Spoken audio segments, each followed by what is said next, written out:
19। जैसा ही आपने lockdown start हुआ 22 से और 22 मार्च से फॉर कोविड-19 फाइटिंग के लिए, और आप लोगों ने जैसे सपोर्ट किया है उसके लिए पहले तो मैं सबको थैंक्स बोलूँगा। अच्छे से आप लोगों ने ड्यूटी परफॉर्म किया है और रेगुलर बेसिस पे आप आकर के आपने बिल्डिंग को सेफगार्ड किया है। बिना आपके हमारे लिए पॉसिबल नहीं था।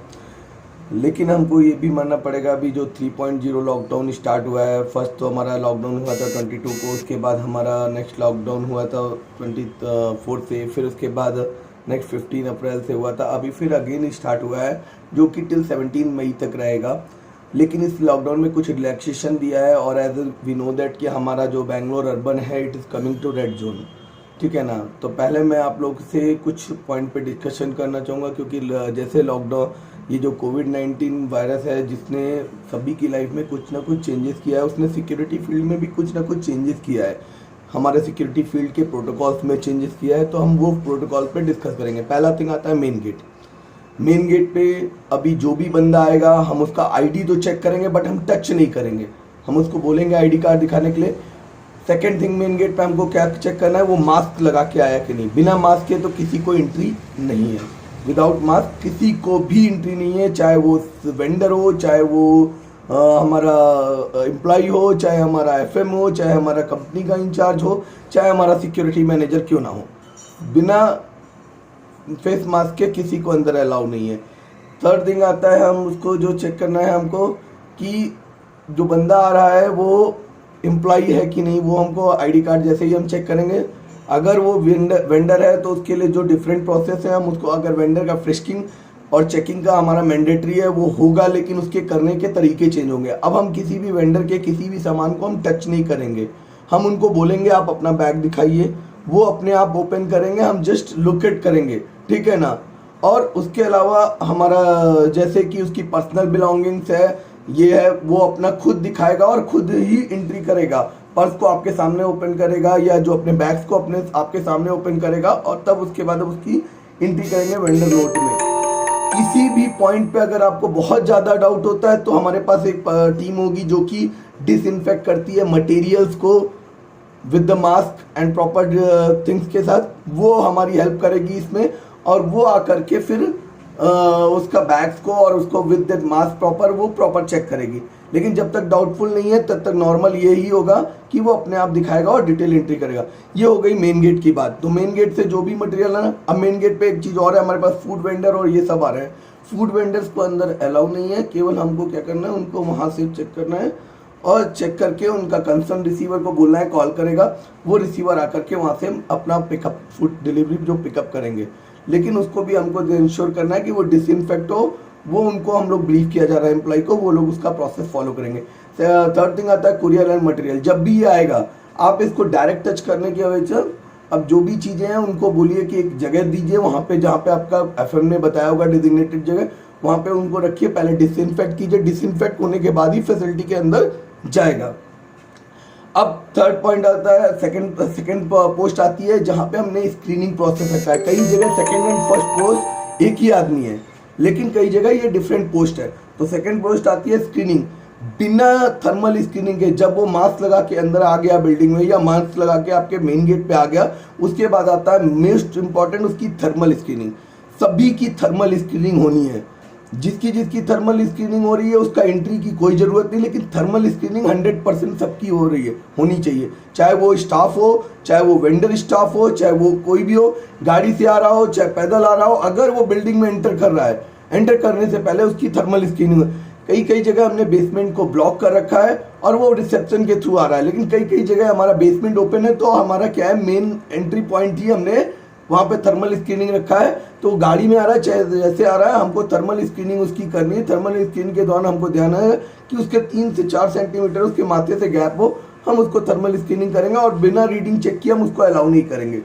अगर फीवर 100 के ऊपर है, अगर फीवर 100 फ़ारेनहाइट के ऊपर है, तो हम क्या करेंगे, उसका डिटेल हमने एक रजिस्टर्ड डिटेल दिया, वहाँ नोट करेंगे और हमने एक डिजिग्नेटेड प्लेस बनाया है जहाँ पे चेकिंग चल रही है, वहाँ उसको स्टॉप करके बैठाएंगे साइड करेंगे, किसी को ज़्यादा र्यूमर नहीं क्रिएट करेंगे। हम इमीडिएट उसके एचआर को और अपने एफएम को और सिक्योरिटी मैनेजर्स को बताएंगे कि ऐसा ऐसा है, इसका टेम्परेचर 100, वो फर्दर एक्शन लेंगे। लेकिन वो किसी भी हाल में बिल्डिंग के अंदर अलाउ नहीं होगा जिसका टेम्परेचर 100 डिग्री फ़ारेनहाइट है, ठीक है। थर्ड आता है आपका उनको सैनिटाइज करना। तो हाथ में नीचे हम लोग थोड़ा सैनिटाइजर देंगे, वो वॉश करेंगे और वॉश करके जाएंगे। तो फिर आता है आपका रिसेप्शन पॉइंट। रिसेप्शन पॉइंट पे अगर पहली बात तो हमने ऑलरेडी रिक्वेस्ट किया है एम्प्लॉयज से, विजिटर आपका ज़्यादा नहीं आना है। लेकिन अगर कोई आता है विजिटर उनका, तो हम उनको क्या करेंगे, एंट्री हमको खुद करना है। वो विजिटर टैब में एंट्री नहीं करेंगे, हम उनकी एंट्री विजिटर टैब में करेंगे, उनकी फ़ोटो लेंगे। विजिटर बैज नहीं देना है, ये ध्यान रखिएगा। विजिटर बैज किसी को इस टाइम पे नहीं दिया जाएगा, जस्ट उनकी एंट्री की जाएगी। एम्प्लॉय को कॉल करके रिक्वेस्ट किया जाएगा, वो स्कॉट करना है उनको। थोड़े से चेंजेस हुए हैं, पहले हम छोड़ देते थे, अभी नहीं, अभी वो आने स्कॉट करना है। मैक्सिमम केसेस में वो रिसेप्शन पे ही रह करके डील करना है विजिटर को। अगर किसी इमरजेंसी में उनको लेके जाना है ऊपर, तो वो खुद आके स्कॉट करना है, ठीक है। ये हो गया विजिटर का। फिर उसके बाद आ जाता है कैफेटेरिया एंड वर्क स्पेस। हमारा भी काम है थोड़ा पेट्रोलिंग करना, जिस क्लाइंट प्लेस पे हमको परमिशन मिला है या हमारा जहाँ जहाँ पे कॉमन एरिया है, हमको इंश्योर करना है सब सोशल डिस्टेंसिंग को फॉलो करें और सब ऑलवेज भी मास्क लगा के रखें। कोई भी मास्क ये नहीं है कि चेकिंग के पॉइंट पे लगा के आया उसके बाद रिमूव कर दे। हमारा काम है मास्क लगा रहना चाहिए। हम जब पेट्रोलिंग करते हैं हमको ये अब ऑब्जर्व करना है कि एम्प्लॉय जो मास्क लगाए हैं कि नहीं, उनको हमको बोलना है कि मास्क लगाना है। प्लस सब लोग आपस में डिस्टेंस मेंटेन करें। कोई भी मीटिंग और ये सब नहीं होगा वहाँ पे, कि ऐसा नहीं है कि 6-7 आदमी बैठ के ग्रुप मीटिंग कर रहे हैं जिसमें सोशल डिस्टेंसिंग फॉलो नहीं हो। हर आदमी को एक दूसरे से थोड़ा डिस्टेंस लेना है और मास्क ऑलवेज भी लगा के रखना है। कैफेटेरिया में मास्क नहीं लगाएगा, वो खाना खा रहा है तो मास्क हटा के रखेगा। लेकिन वहाँ पे हमने एक प्रोटोकॉल बनाया, एक आदमी के सामने एक आदमी नहीं बैठा होगा। वहाँ थोड़ा सा क्या होगा, हमने चेयर्स कुछ कम करी है। जो 4 चेयर की सीटिंग प्लेस था हमने वहाँ पे 2 रखा है, 2 को हमने एक दूसरे के अपोजिट डायरेक्शन में रखा है। तो हमको वो चीज़ देखना है कि वो फॉलो हो रहा है कि नहीं, क्योंकि एम्प्लॉयज़ हैं, वो लोग भी अपने लोगों को प्यार करते हैं। तो वो लोग भूल जाते हैं हमारा प्यार मतलब है उनको केयर करना, ना कि उनके साथ खाना पीना, यही प्यार नहीं है। हम उनको केयर करें, लेकिन ये चीज़ वो भूल रहे हैं। हमारा एज ए सिक्योरिटी पर्सन क्या है, हम उनको एटलीस्ट ये चीज़ के बारे में ब्रीफ करना है। तो हम उनको कैसे ब्रीफ करेंगे, हम उनके बताएंगे कि सोशल डिस्टेंसिंग फॉलो। अगर नहीं वो लोग फॉलो कर रहे हैं, इमीडिएट हम अपने एफएम को, सिक्योरिटी मैनेजर को इमीडिएट इन्फॉर्म करेंगे, ईएचएस मैनेजर को। ऑलरेडी उनके नंबर्स आपके पास दिए गए कोविड-19 ईआरटी टीम के रूप में, ठीक है ना। उनमें से आप किसी को भी कॉल कर सकते हैं। लेकिन हर केस में आपको ध्यान रखना है कि आईएसजी टीम जो कि कंटेन करती है दस्तगिरी, हर्ष एंड एसपी सिंह, इनको आप कोई भी चीज़ होती है आपके साइट पे इमीडिएट इन्फॉर्म करेंगे, जो कि इससे रिलेटेड हो या अदर कुछ भी है। जो हमने नए प्रोटोकॉल बनाए थे कि कोई भी मूवमेंट, मटेरियल मूवमेंट बाहर जाएगा, वो इनको इन्फॉर्मेशन होनी है आईएसजी को। कोई भी अंदर आ रहा है, जा रहा है, वो इन्फॉर्मेशन इनको अभी होनी है। तो पहला थिंग है एम्प्लॉय की, ये आपको इंश्योर करना है जब आप पेट्रोलिंग के दौरान देखते हैं कैफेटेरिया में जा रहे हैं, सोशल डिस्टेंसिंग फॉलो हो। सभी से आप लोग किसी से हाथ नहीं मिलेंगे, किसी को हाय बाय नहीं करेंगे। अगर आपको विश करना है तो जस्ट गुड मॉर्निंग, नमस्कार कीजिए, गुड मॉर्निंग कीजिए, ठीक है ना। ये आप फॉलो कीजिए। थोड़ा सा नया चेंजेस भी दिखेगा। रिसेप्शन पे जो भी बंदा हमारा सिक्योरिटी है, जस्ट गुड मॉर्निंग सर, उसके मे आई हेल्प यू, और उनको जो डिटेल्स है पूछेंगे, एंट्री करेंगे। या जो एम्प्लॉइज के पास आईडी चेक कर रहा है, good morning sir, please show your ID card, और आईडी कार्ड उनका चेक करेगा। लेकिन टच किसी को भी नहीं, हमको भी फिजिकल टच से बचना है। हम सिक्योरिटी का पहला उसूल है, हम सेफ हैं तो हम दूसरे को सेफ कर सकते हैं। तो ये सारे जो पॉइंट्स हैं इनको फॉलो करना है from main gate to till that. हमारा जो रिसेप्शन है, कैफेटेरिया है, पेट्रोलिंग है, पार्किंग में भी सेम थिंग फॉलो करना है। पार्किंग में हम गाड़ी पार्क कराना है, लेकिन हम किसी गाड़ी को टच नहीं करेंगे। टच करने से हमको अवॉइड करना, कोई भी चीज़ से हम फिजिकल कांटेक्ट टच नहीं आएंगे, चाहे वो मटेरियल मूवमेंट होने दो, चाहे कोई होने दो। जब तक वो चीज़ डिसइंफेक्ट नहीं हो जाती विद दैट प्रॉपर सोल्यूशन जो भी आपके साइट पे दिया गया है, तब तक हम उसको टच नहीं करेंगे। फिर आता है एक अहम पॉइंट जो आप लोग से मेरे को डिस्कस करना था। अभी देखिए कई जगह से ये भी खबरें आ रही हैं कि बहुत लोगों के लिए मूवमेंट के लिए गवर्नमेंट ने ओपन कर रखा है, क्योंकि गवर्नमेंट अपने सर पे किसी का भार नहीं लेना चाहती।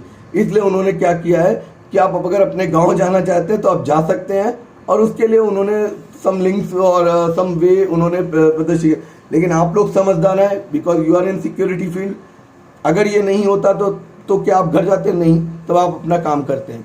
अभी भी आप अपना काम कीजिए। आप बेंगलोर सिटी में आपने देखा होगा सब जगह से जो कोरोना वायरस के बारे में रिपोर्ट्स आ रही हैं, उसमें बेंगलोर सिटी एटलीस्ट सेफ है, जहाँ पे इतनी सारी रिपोर्ट्स नहीं है। यहाँ पे ओनली 2 जोन आपके रेड जोन है। बेंगलोर सिटी के अंदर जो 2 वार्ड है वही रेड जोन में है, बाकी सभी आज की डेट में ग्रीन जोन में है, जो प्रॉपर फॉलो कर रहे हैं। और दूसरी चीज़, मेडिकल फैसिलिटीज़ यहाँ बहुत अच्छी हैं। वो सब भी छोड़िए, अगर आप जाएंगे घर, आपको जाना है तो आप जा सकते हैं, लेकिन आप जाते हैं घर तो क्या प्रॉब्लम्स है वो भी दिमाग में रख लीजिए। आप जिनके साथ जा रहे हैं आपको मालूम नहीं कि वो कैसे हैं, वो उनका इन्फेक्शन हुआ है कि नहीं हुआ है, आप उनके साथ जा रहे हैं, may be during the journey आपको इन्फेक्शन हो जाए। थर्मल स्क्रीनिंग दोनों तरफ होगी as per the government protocol. आपको अगर कुछ भी नहीं होना तब भी आपको 14 डेज आप जैसे ही घर पहुंचेंगे, जहां पे आपका गंतव्य स्थान रहेगा, पटना, बिहार, यूपी, असम, उड़ीसा, जो भी है, जहां पे भी आप जाएंगे, वहां जैसे ही आप पहुंचेंगे या दिल्ली, तो आपको वहां पे आइसोलेशन में 14 डेज रखा जाएगा। वो आपको कहीं भी निगलेक्ट नहीं होना, चाहे आप फिट हो चाहे नहीं हो, 14 डेज आप आइसोलेशन में रहेंगे, तब अपनी फैमिली से मिलेंगे। लेकिन अगर उस आइसोलेशन के दौरान अगर आपको कुछ इन्फेक्शन हो गया, या जहाँ पे इन्होंने रखा, क्योंकि गवर्नमेंट की आपको मालूम है कि कैसे उन्होंने रखा, उनके पास प्लेस नहीं है, वो लोग एक ही जगह कई लोगों को रख रहे हैं, जिसकी वजह से ये सारा इन्फेक्शन का कई जगह फैला भी है। उनकी वजह से भी डॉक्टर्स को भी हुआ है, क्योंकि इन्होंने प्रॉपर किट नहीं दी, प्रॉपर प्रिकॉशन। गवर्नमेंट का सब जानते हैं कैसे क्या कर रही है, बट हम उनके ऊपर नहीं है, हमको अपनी सावधानी खुद बरतनी है। तो आप अगर जाते हैं बाई चांस उस जर्नी के दौरान आपको भगवान ना करे, लेकिन अगर इन्फेक्शन हो गया तो वो आपकी फैमिली के लिए भी दिक्कत में होगा। सेकंड थिंग होता है, जब इन्फेक्शन होने के बाद उनको भी पैसा चाहिए, सैलरी चाहिए। अभी आप जा रहे हो, उसके बाद वहाँ पे आपका जो रेवेन्यू आपको आना है, जो सैलरी आपको आनी है, वो तो बंद हो जाएगी। अभी कम से कम आप यहाँ हैं, वो भी सेफ हैं, दूर रह करके आप भी सेफ हैं। वीडियो कॉल के थ्रू, फ़ोन के थ्रू आप उनसे बात कर सकते हैं, आप उनकी हाल चाल ले सकते हैं, उनको केयर कर सकते हैं। इवन आपको जब सैलरी मंथली आ रही है तो आप उनको सपोर्ट भी कर रहे हैं। तो ये सारा चीज़ चल रहा है। लेकिन अगर आप जाके बैठ जाएंगे या जाके उनके पास रहेंगे तो मे बी ये सब ब्रेक हो सकता है। बाकी तो आपकी अपनी मर्जी है, आप समझदार हैं। लेकिन मेरा कंसर्न यही है, आप लोग जहाँ हैं वहाँ से रह करके अपने अपनों का केयर कीजिए। ज़रूरी नहीं है कि उनके पास जाना है, ठीक है। सबसे मोस्ट इम्पॉर्टेंट, फिर से ध्यान रखिए, मास्क लगा के रखना है, दूरी बना के रखना है, और किसी से भी फिजिकल टच को इग्नोर करना है, चाहे कोई भी हो, आपका कैसे भी हो, मटेरियल हो चाहे पर्सन हो, उससे किसी से फिजिकल कांटेक्ट नहीं होना चाहिए। Thank you team, thank you for your support and thank you team.